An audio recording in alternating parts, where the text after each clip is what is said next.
O evangelho puro e simples leva a vida por onde ela passa. A Rio pra nós é viver em família. A Rio pra mim é exercitar o amor. Viver o verdadeiro evangelho. A Rio pra mim é cuidado. Pra mim é missão.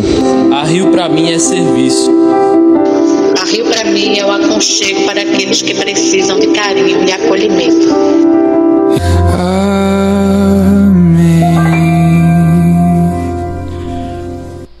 Muitos de vocês devem ter visto nos grupos do WhatsApp que a gente divulgou recentemente, tanto vós quanto a Rio, uma pesquisa em conjunto que a gente fez sobre algumas questões da família contemporânea, algumas perguntas que nós fizemos. Eu espero que a maioria de vocês tenha respondido, porque tivemos muitas respostas, foi muito legal isso.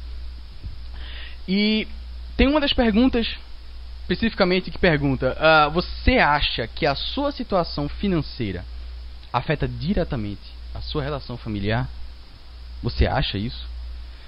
E, bom, mais de 65% das pessoas disseram sim.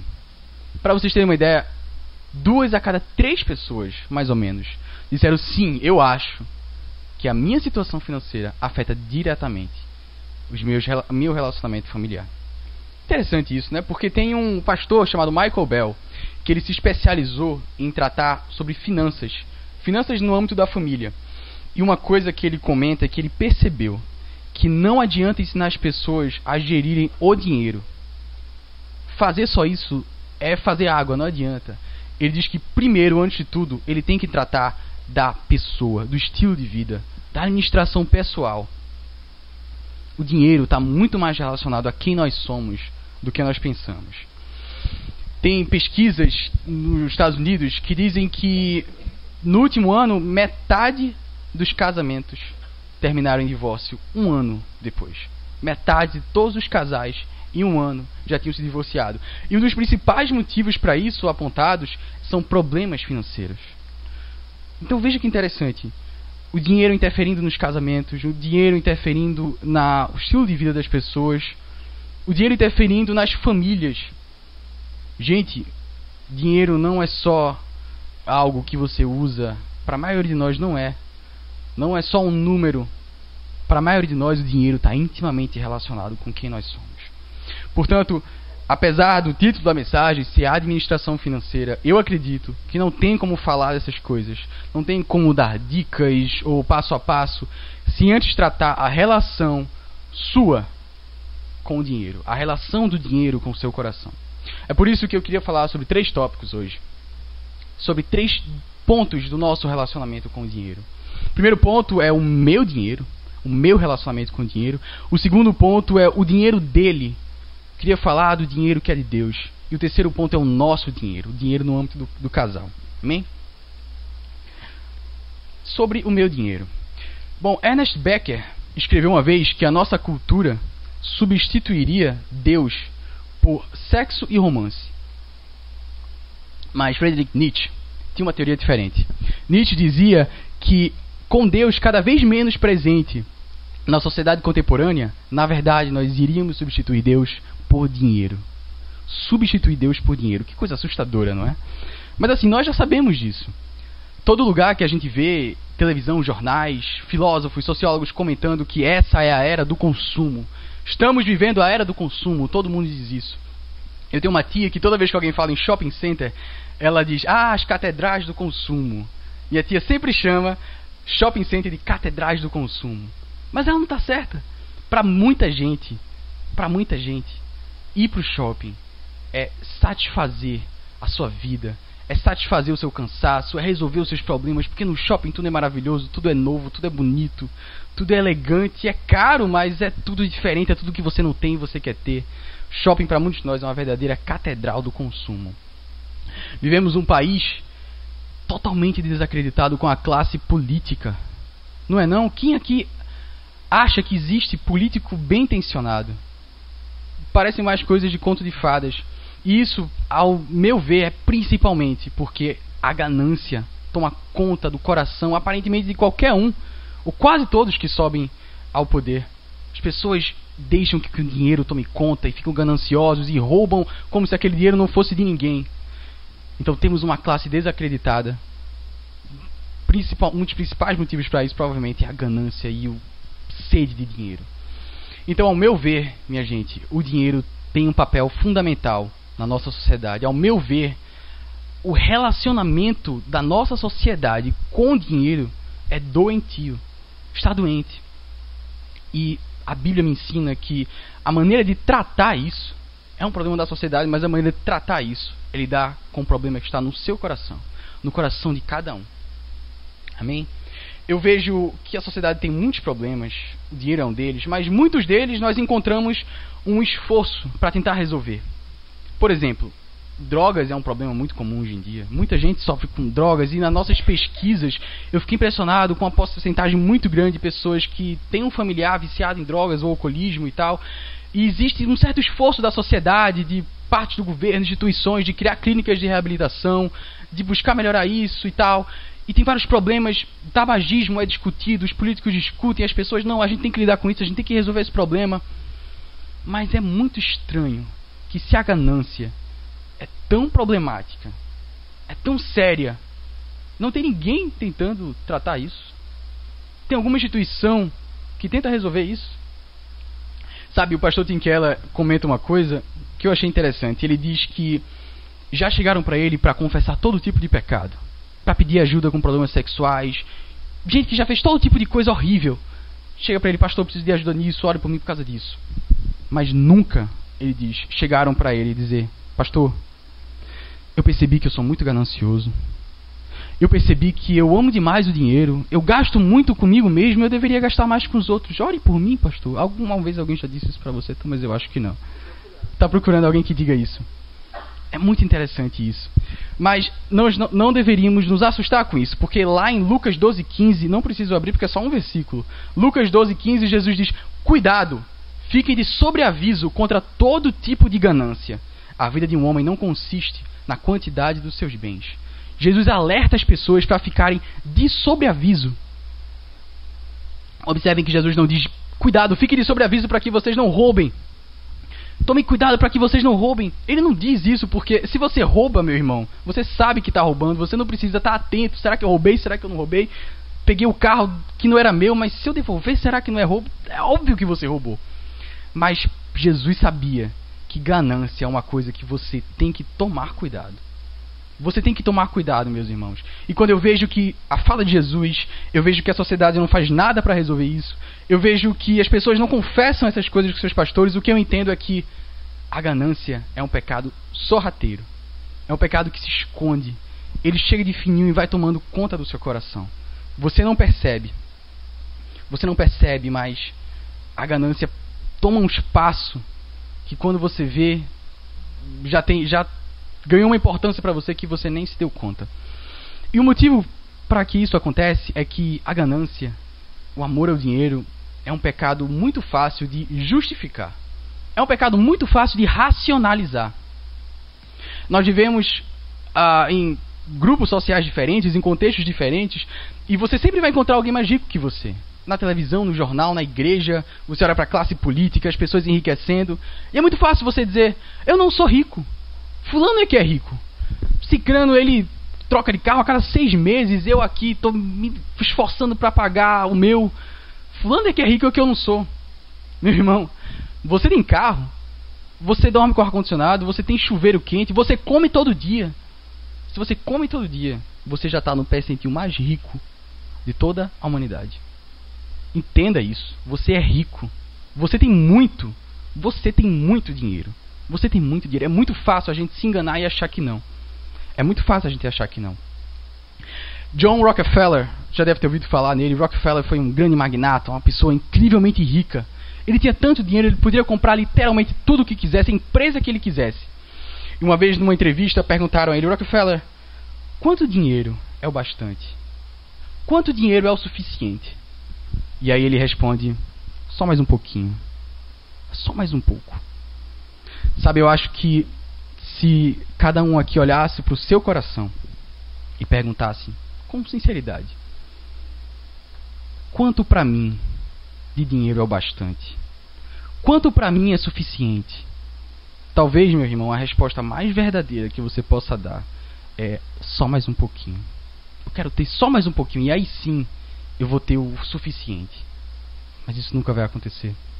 Se você olha para a sua vida hoje, quanto dinheiro você tem, e olha para 10 anos e vê que você tinha uma renda menor e você conseguiu crescer e conseguiu melhorar e conseguiu conquistar mais coisas, mas se você não se satisfaz com o que você tem hoje, da mesma forma que você não se satisfazia com o que você tinha ontem, é muito provável, meu irmão, entenda isso, que a ganância pelo dinheiro já ocupou um lugar muito especial dentro do seu coração. Nós temos que reconhecer isso. Isso é terrível. Isso é devastador. Porque uma vez que isso acontece, o dinheiro pode tornar-se o seu mestre. Pode tornar-se o seu mestre. Eu queria que a gente abrisse em Lucas 16.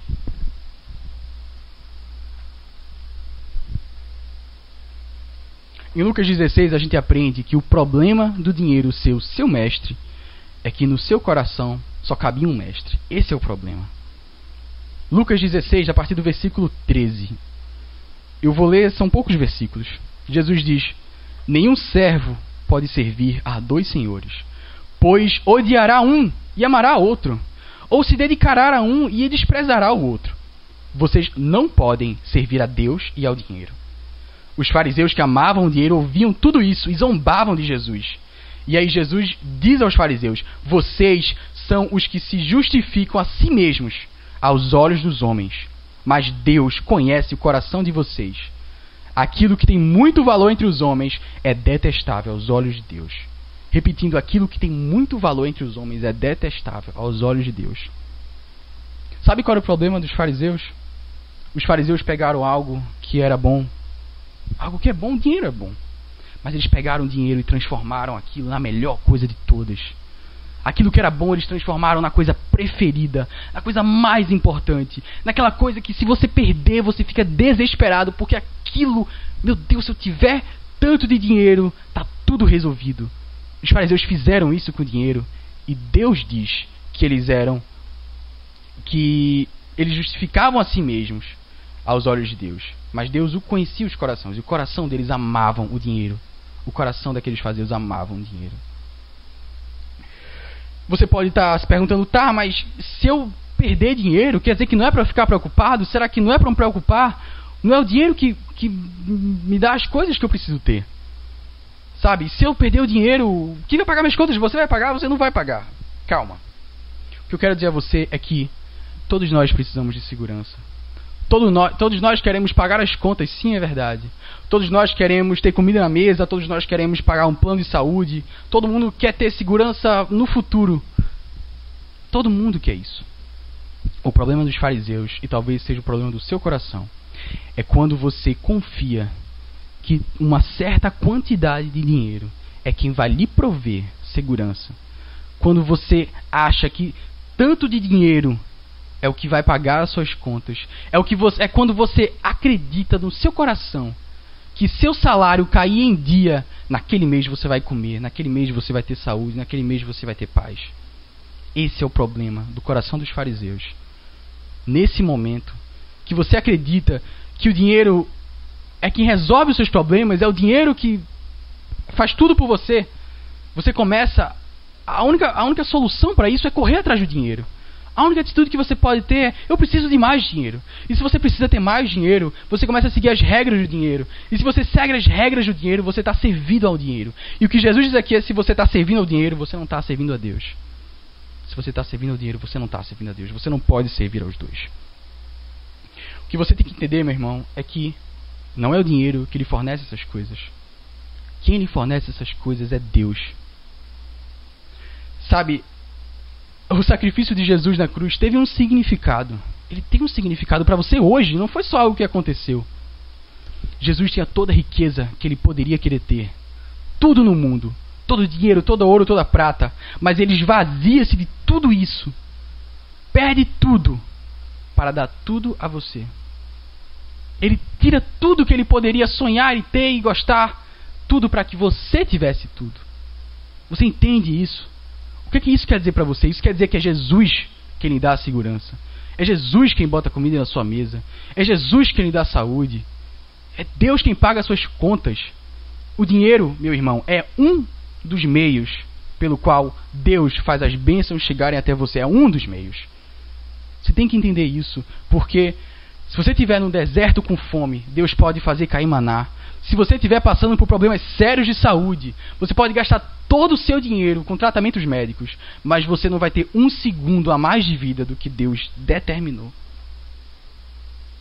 Não é o dinheiro que consegue as coisas para você. Se você focar no lado errado, só vai lhe trazer tristeza.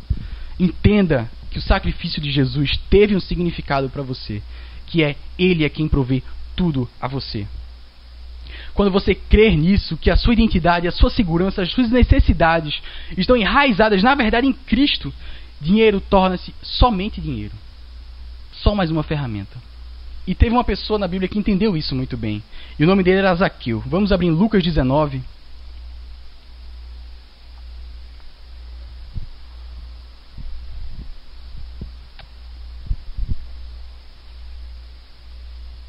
Zaqueu entendeu que o dinheiro tomou um lugar especial no coração dele. Zaqueu entendeu que o dinheiro poderia muito bem estar sendo o seu mestre. Mas aí ele teve um encontro com Jesus. A gente tem que entender, para compreender melhor o texto, que Zaqueu era chefe dos publicanos. Os publicanos eram judeus que naquela época cobravam impostos dos judeus a serviço de Roma. Então eles eram uma classe muito odiada, porque os judeus viam: vocês estão me traindo. O judeu olha para o publicano e diz: você está tirando meu dinheiro para dar para os romanos. Isso é um absurdo. E como se não bastasse, os publicanos cobravam mais do que precisavam e assim enriqueciam muito. E Zaqueu não só era publicano, ele era o chefe dos publicanos. Meio como uma pirâmide, se os caras de baixo enriqueciam, ele enriquecia muito mais. E não só isso, no texto a gente aprende que Zaqueu vivia em Jericó. Jericó é uma cidade alfandegária, passava muitos produtos, tinha muitos impostos para serem pagos. Então você consegue imaginar que Zaqueu era um cara incrivelmente rico. Incrivelmente rico. Lucas 19 diz assim, a partir do primeiro versículo: Jesus entrou em Jericó e atravessava a cidade. Havia ali um homem rico chamado Zaqueu, chefe dos publicanos. Ele queria ver quem era Jesus, mas sendo de pequena estatura não o conseguia, por causa da multidão. Assim, correu adiante e subiu numa figueira brava para vê-lo, pois Jesus ia passar ali. Quando Jesus chegou àquele lugar, olhou para cima e lhe disse: Zaqueu, desça depressa, quero ficar em sua casa hoje. Então ele desceu rapidamente e o recebeu com alegria. Todo o povo viu isso e começou a se queixar: ele se hospedou na casa de um pecador. Mas Zaqueu levantou-se e disse ao Senhor: olha, Senhor, estou dando a metade dos meus bens aos pobres, e se de alguém extorquir alguma coisa, devolverei 4 vezes mais. Jesus olha para Zaqueu e diz: hoje salvação entrou nesta casa. Hoje houve salvação nesta casa, porque este homem também é filho de Abraão. Pois o Filho do Homem veio buscar e salvar o que estava perdido. Amém. Amém. Essa história nos ensina tanta coisa. Sabe, quando Zaqueu teve um encontro com Jesus, ele sentiu algo especial. Houve transformação no coração de Zaqueu. E a primeira coisa que ele percebeu é que o dinheiro que ele tinha era um obstáculo nesse relacionamento. Não só ter dinheiro, mas a quantidade, a dedicação, o amor que ele tinha pelo que ele tinha era um obstáculo entre ele e Deus. E de repente ele diz: eu não vou doar só 10%, como a lei manda, eu vou doar metade de tudo que eu tenho. Zaqueu sabia que se ele doasse 10%, ele poderia ter o mesmo conforto que ele tinha sempre. Mas ele sente no coração dele que ele tinha a obrigação de dar metade do que ele tinha. Por que ele fez isso? O que é que leva esse cara a fazer essa loucura? A primeira coisa é que Zaqueu entendeu que o dinheiro era de Deus. Zaqueu percebeu que dinheiro era de Deus. Estamos entrando no segundo ponto da mensagem. Eu queria que nós entendêssemos hoje é que o dinheiro não é seu. O dinheiro é de Deus, pertence ao Senhor. Lá em Ageu 2:8 diz que tanto a prata quanto o ouro me pertencem, declara o Senhor dos Exércitos. Isso é óbvio. Portanto, se Zaqueu percebeu que o dinheiro é de Deus, o passo seguinte mais lógico é usar o dinheiro para servir a Deus. Usar o dinheiro para servir a Deus. Se é de Deus, para que Deus quer que eu faça com as coisas dele, com os dons dele, com todas as coisas que ele criou nessa terra, inclusive o dinheiro? É servi-lo. E Zaqueu diz: eu vou pegar metade de tudo que eu tenho e vou doar aos pobres. Eu vou doar a quem precisa. Eu vou dar a quem não tem. Eu vou ajudar as pessoas, porque eu quero servir a Deus com o meu dinheiro. Pastor Caio Fábio escreve um artigo que depois virou livro, um artigo muito famoso que diz: uma graça, o título é Uma Graça que Poucos Desejam. E o que Caio diz é que tem muitos dons que as pessoas buscam, sabe? Tem gente na igreja que quer dom de cura, tem gente que sonha em dom de profecias, tem gente que sonha em falar em línguas, mas ninguém está pedindo a Deus o dom de doar. Essa é uma graça que pouquíssimos desejam, pouquíssimos querem. Mas Zaqueu entendeu isso no seu coração.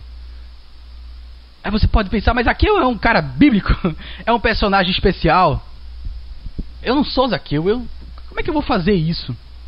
Eu digo a você, meu irmão, que houve uma coisa especial naquele encontro dele, de Zaqueu com Jesus, que fez ele ter essa atitude. Observe bem que no versículo, depois que Zaqueu diz, no versículo 8, que daria metade dos bens aos pobres, Jesus diz, hoje houve salvação nesta casa. Jesus não disse, Zaqueu, faça isso que você está dizendo, doe metades para os pobres, e aí você será salvo. Faça isso que você será salvo. Jesus não diz isso. Jesus ouve o que Zaqueu disse, entende, discerne o coração de Zaqueu e diz, hoje houve salvação nesta casa. Sabe por quê? Zaqueu não fez aquilo porque ele era bonzinho, porque ele era forte ou sábio. A boa vontade de Zaqueu de doar o dinheiro é consequência da sua salvação. Ele não doou para ser salvo, ele doou porque ele foi salvo. Quando ele entende que Jesus é o fornecedor de tudo, Jesus é o provedor de tudo, que o dinheiro é todo de Deus. Quando Zaqueu, isso entrou com força no coração de Zaqueu. Zaqueu percebeu que ele tinha muito mais do que ele precisava. Muito mais. E aí ele decide doar, e isso não dói nele. Porque ele quer servir a Deus. E tudo que ele precisa, Deus vai dar a ele. Por isso que, a partir do momento que você entende que Jesus é o seu provedor, não se trata mais da questão de perguntar quanto é que eu devo doar. Muita gente faz essa pergunta, pastor, eu devo doar 10%, é isso? Eu devo doar 5%, 15%, mas se eu ganhar mais, se eu ganhar menos, e é deduzível nos impostos, como é que eu faço? Essa não é a pergunta, meu irmão, de quem entendeu que Deus lhe dá tudo. A pergunta não é o quanto eu devo doar, é quanto eu posso doar. Quanto é que eu posso doar com dinheiro que não é meu? Tente fazer essa pergunta a si mesmo. Qual a melhor maneira de usar o dinheiro que Deus me deu para cuidar? Para abençoar a minha família, sim, mas também para abençoar os outros. Também para abençoar os outros. Eu queria que a gente se fizesse essa pergunta hoje. Devemos nos fazer essa pergunta hoje mesmo. Quando é que eu posso doar? Terceiro ponto da mensagem é que chama-se o nosso dinheiro. E eu queria falar agora um pouco, especialmente aqueles casais, pessoas que estão noivas, namorando, recém-casados. Nós temos uma dificuldade tremenda de entender o que a Bíblia quer dizer com dois que se fazem um. Homem e mulher se tornarão uma só carne. Bonito isso, né? Romântico, uma frase legal. Mas você tem que entender, meu irmão, que existe um significado profundo nessa frase. Existe um significado profundo. Essa união é muito mais que um conceito romântico. Quando dois se tornam um, os sonhos têm de ser os mesmos, o planejamento tem de ser o mesmo, os caminhos têm de ser o mesmo, as finanças têm de ser a mesma, as dívidas são agora dos dois. Estão entendendo isso? Não existe mais meu dinheiro e seu dinheiro, o dinheiro dele e o dinheiro dela. Agora é o nosso dinheiro. É o nosso dinheiro. Você tem que entender isso. Se você está casado ou não, você vai ter que enfrentar isso no momento que chegar o seu casamento. Isso, meu irmão, não é só uma questão didática. Isso é um reflexo da união de Jesus com você. Jesus dividiu tudo o que ele tinha para que você também tivesse. E você aprende um pouquinho disso quando você divide tudo o que você tem com a sua mulher ou com o seu marido. Nos votos do seu casamento, você falou provavelmente que amará seu cônjuge na riqueza e na pobreza. Isso significa que a riqueza dele é a sua riqueza, que a pobreza dela é a sua pobreza. Temos que entender isso no nosso coração. Mas você deve estar se perguntando, mas isso não funciona para mim. Meu marido gasta como se não houvesse amanhã. A minha mulher estoura o limite do cartão de crédito todo mês. Como é que eu vou dar dinheiro para ela? Como é que a gente vai fazer isso? Isso tem solução. Isso tem solução. É trabalhoso? É. Mas você tem que entender as coisas que já falamos aqui hoje, que provavelmente o dinheiro está ocupando um lugar muito especial no seu coração. Obrigado. Caso você esteja gastando demais ou sendo irresponsável com suas finanças. Eu não quero aqui legislar e criar regras dizendo vocês têm que ter uma só conta, você tem que... não pode ter contas separadas ou coisa assim. Mas eu queria que a gente refletisse sobre uma coisa. É muito frequente que os casais tenham uma resistência enorme em juntar o dinheiro. Em pegar o meu salário e dizer, olha amor, toma conta. Eu queria que você se perguntasse hoje se não existem causas mais profundas no seu coração. Se não existem problemas de confiança escondidos no seu relacionamento. E você tem que tratar isso, meu irmão. Você tem que tratar isso. Como falei no começo, em um ano, metade dos casamentos acabam nos Estados Unidos. E boa parte desses problemas são problemas financeiros. Meu irmão, esses problemas de confiança no seu relacionamento podem acabar com o seu casamento. Entenda a seriedade disso. Entenda a seriedade disso. Amém? Eu queria agora dar alguns pequenos conselhos de administração financeira, mas que quero deixar bem claro que são apenas conselhos práticos e que a coisa mais importante que devemos aprender aqui hoje é que o dinheiro é uma ferramenta de Deus. Essa é a coisa mais importante. O dinheiro não é o seu mestre. O seu objetivo não é acumular dinheiro para ter as coisas. Você só vai conseguir se organizar financeiramente. Você só vai conseguir sair dessas milhares de dívidas caso você entenda isso. Caso você entenda isso. Tem alguns conselhos práticos que pessoas especialistas na área dão para a organização financeira. E um deles é planeje antes para evitar problemas. Planeje antes para evitar problemas. Chuck Bentley é um pastor que trabalha na área de finanças da família. Ele diz que conversando com famílias no mundo todo, ele chegou à conclusão que a melhor maneira de compatibilizar os sonhos, as vontades de cada lado do casal, a melhor maneira de compatibilizar os gastos e tudo mais é planejando simplesmente isso. Você precisa, isso é muito importante para o seu relacionamento, para a sua família, sentar com o seu cônjuge e dizer, esse dia no mês, esse dia na semana, a gente vai revisar os gastos, a gente vai se planejar, a gente vai pensar quais são as nossas prioridades, quais são os nossos objetivos, quanto a gente precisa para essas coisas. Isso é muito importante. Porque se você não planeja, você só reage. Se você não pensa e decide antes, você tem que decidir na hora. Isso pode causar muitas brigas e desgastes. Um segundo conselho é acompanhar os gastos. Acompanhar os gastos não é difícil, mas é incrivelmente chato fazer isso. As ferramentas são muitas, não há nenhuma dificuldade, você pode trabalhar com planilhas ou coisas assim, mas é cansativo, é chato e a gente tem preguiça de fazer isso. Mas se você não acompanha os seus gastos, se você não sabe o quanto gasta, você não tem controle nenhum sobre suas finanças. Não tem como. Tem uma pesquisa que diz que menos de 20% dos casais sabem quanto eles gastam a cada mês. Menos de 20% dos casais. E talvez isso aplique aqui. Você só vai conseguir organizar as suas finanças caso você saiba quanto você gasta, onde você quer chegar, o que o seu dinheiro dá para fazer. Só assim você vai criar expectativas realistas para o que você pode fazer com o seu dinheiro. Porque se você não faz isso, cada mês é uma confusão. Metade do mês você já gastou o seu dinheiro todo, aí você tem que pegar dinheiro emprestado com seus pais, e no outro mês é a mesma confusão, e você briga com a mulher briga com o cara, que desconta no filho. Confie em mim. Acompanhe os seus gastos e entenda a importância disso. Tudo deve ser discutido pelos dois. Tudo deve ser conversado e discutido, porque como eu falei, agora é o nosso dinheiro. É o nosso dinheiro.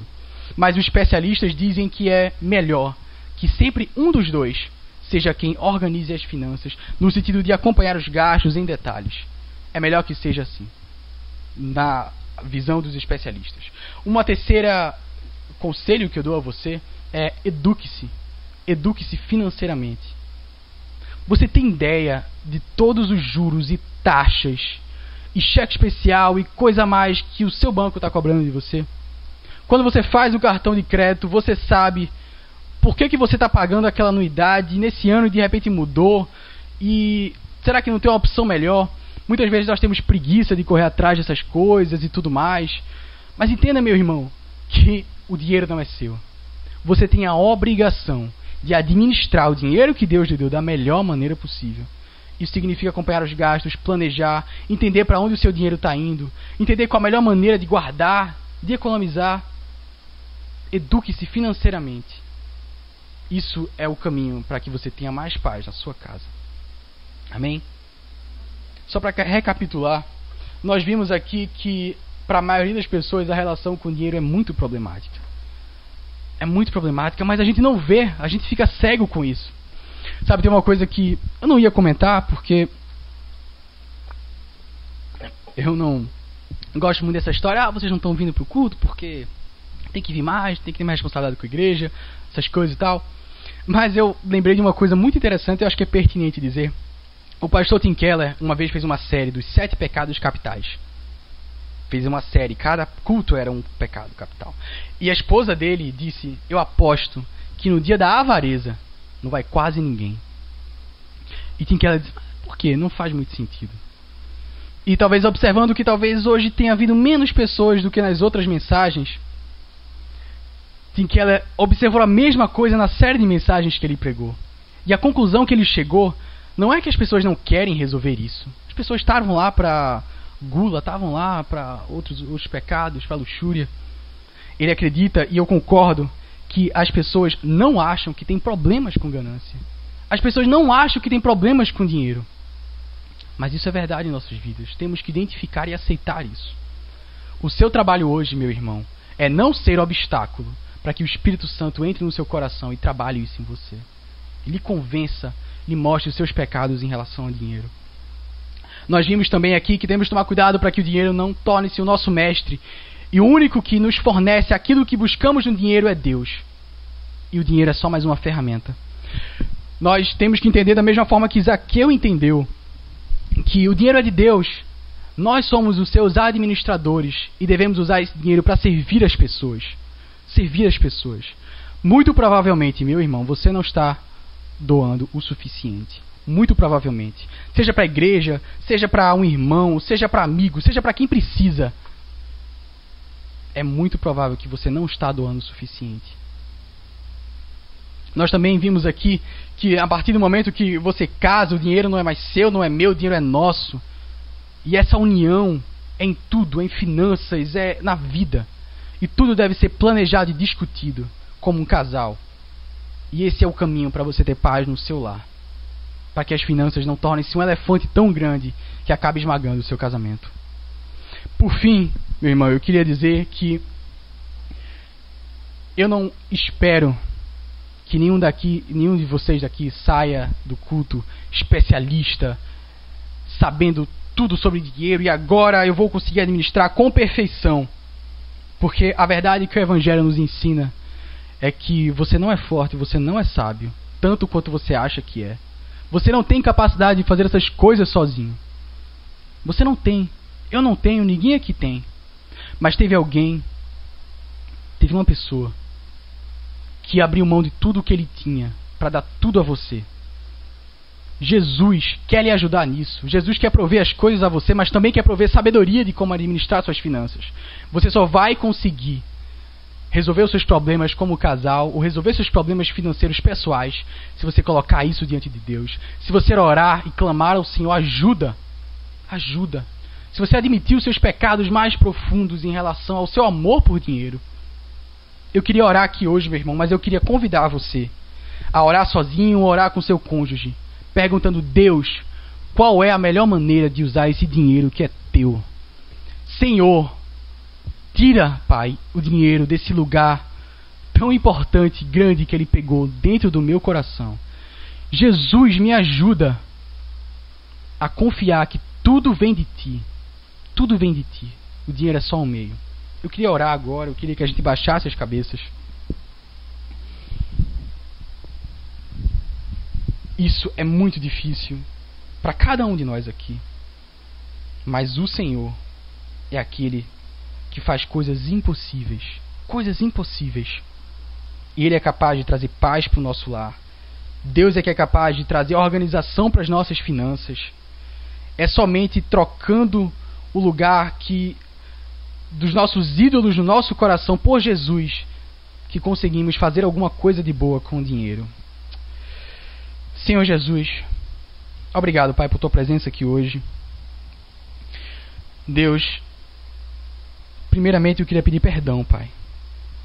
Eu queria pedir perdão porque nós achamos, Deus, nós confiamos, Senhor, que o dinheiro é quem nos vai dar segurança.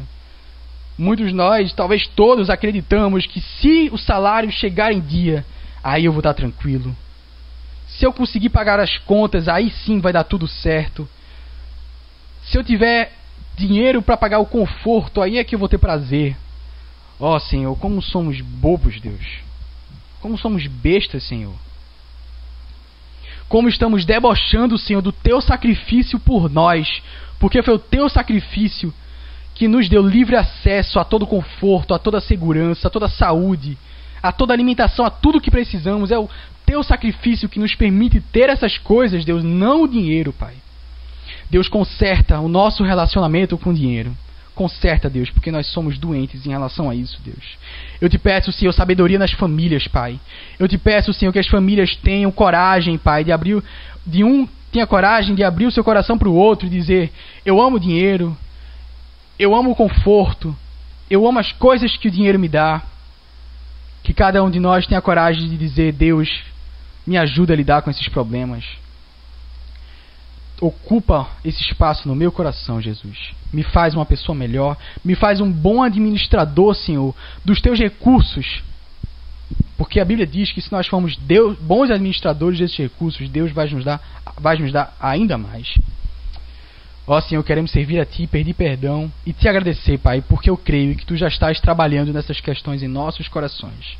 Que o dinheiro, Pai, seja instrumento de bênção nos lares, nas igrejas, entre amigos e para os necessitados, Pai. Que ele seja isso em nossas vidas. Muito obrigado, Deus. Louvado seja o Teu bom nome, Senhor. Amém. Amém.